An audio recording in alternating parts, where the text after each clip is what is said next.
soal penggerudukan rumah ibu dari Pak Mahfud. Apakah ini juga bisa kita katakan sebagai gangguan keamanan?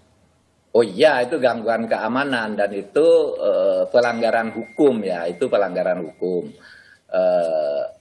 Karena apa? Karena pertama gangguan keamanannya itu dia mengganggu orang yang seharusnya aman, dan yang terganggu yang bukan hanya yang menjadi objek gerudukan, masyarakat yang lain juga yang mau lewat di jalan, yang mau melintas itu menjadi takut kalau ada orang berteriak-teriak, mau lewat tidak bisa. Jadi itu bagian dari gangguan keamanan yang tidak ada kaitannya dengan pilkada secara langsung, betul. Dan itu bisa saja terjadi nanti di pilkada, misalnya orang merasa dicurangi atau difitnah bahwa KPU-nya curang, gitu bisa aja orang kumpul-kumpul begitu lalu bikin keributan. Itu aja, Rosi. Pak Mahfud, kelihatannya Bapak menjawab ini sangat tenang.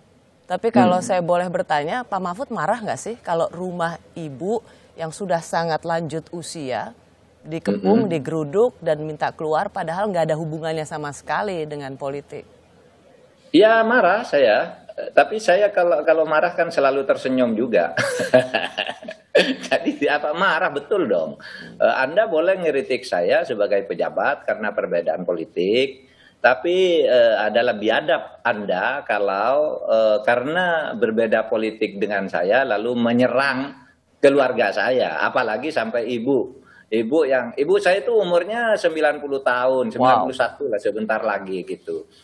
Dia kerjanya hanya ngaji, hanya ke masjid bersama dua perawat, dua suster ya, bersama kakak saya yang kalau siang itu ya cuma bertiga berempat itu perempuan karena anak-anaknya yang lain kan kerja ke kantor gitu.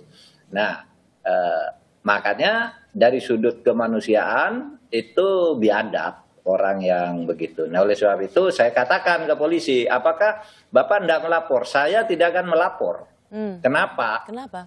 Ya, karena itu adalah tugas polisi. Seperti polisi melihat kebakaran, ya, perlu ada laporan. Tidak usah ada laporan gitu ya. Nah, dan saya juga tidak melapor. Kenapa? Karena saya juga tidak ingin cuma kesan wah mentang-mentang pejabat apa-apa dilaporkan, apa-apa dilaporkan. Enggak. Polisi tahu tugasnya mana yang delik aduan, mana yang delik umum. Ya. Nah, kalau delik umumnya sudah diproses oleh polisi lalu mau minta keterangan kepada saya, apakah betul itu rumah Bapak, apakah betul itu ibu Bapak, apakah yang betul ini gambar Bapak, nah saya bisa memberi keterangan.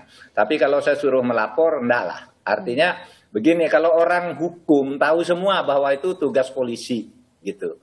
Nggak perlu harus ada laporan, udah harus bisa dipidana itu, udah harus dicari. Iya, dan siapapun, tidak hanya seorang, tidak hanya karena itu rumah ibu Profesor Mahfud MD.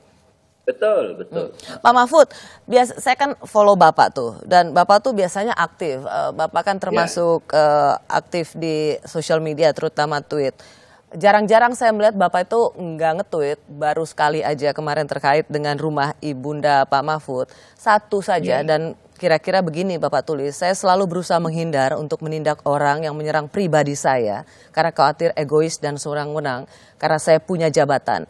Saya siap tegas untuk kasus lain yang tidak merugikan saya, tapi kali ini mereka mengganggu ibu saya, bukan mengganggu Menko Polhukam. Tadi Bapak sudah jelaskan. Dari tweet ini sebenarnya kan Bapak terganggu dan sebenarnya dan ingin ada proses hukum, tapi toh Bapak tidak melapor. Iya, karena polisinya kan Bapak tidak melapor katanya. Enggak, itu tugas Anda. Saya bilang begitu. Saya akan melihat nanti gitu. Nanti kalau saya melapor mendapat perlakuan istimewa, wah Menko Polhukam melapor gitu. Saya kan tidak ingin menggunakan jabatan saya agar orang lain takut gitu. Oleh sebab itu kalau Anda lihat kiprah saya di politik, di pemerintahan, saya serang macam-macam kan tidak pernah saya persoalkan gitu. Silakan serang aja. Saya punya kebijakan, kebetulan saya punya kewenangan. Untuk melakukan sesuatu saya berbuat, Anda ngeritik silahkan. Tetapi kalau sudah menyangkut keluarga dan tendensinya pidana gitu, ya polisi tahulah apa yang harus dilakukan. Oke, Pak Mahfud, gitu, ya Pak Mahfud, sebagai Menko Polhukam tidak mungkin rumah ibunda itu dikepung, digeruduk, kita juga lihat ada 4 video dengan kalimat yang cukup keras, saya tidak ingin mengucapkan di sini. Tapi apakah ini bentuk tekanan kepada pemerintah karena ada tokoh yang sedang diproses hukum?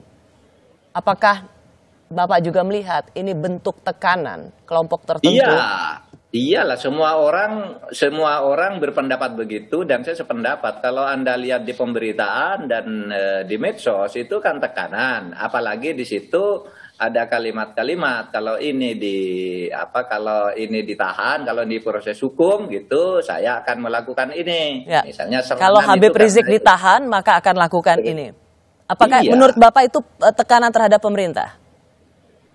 Iyalah, tekanan, ya menurut saya tekanan ngawur gitu. Kalau itu ditujukan ke saya, kan yang urusan menahan Habib Rizik itu bukan saya, malah saya yang nyuruh pulang ke sini, gitu. Itu urusan hukum, nggak bisa Anda demo kemanapun, demo ke rumah presiden, demo ke rumah saya. Kalau hukum berjalan ya hukum berjalan, nggak ada urusannya gitu. Nah, tugas kita ini kan mengumumkan saja.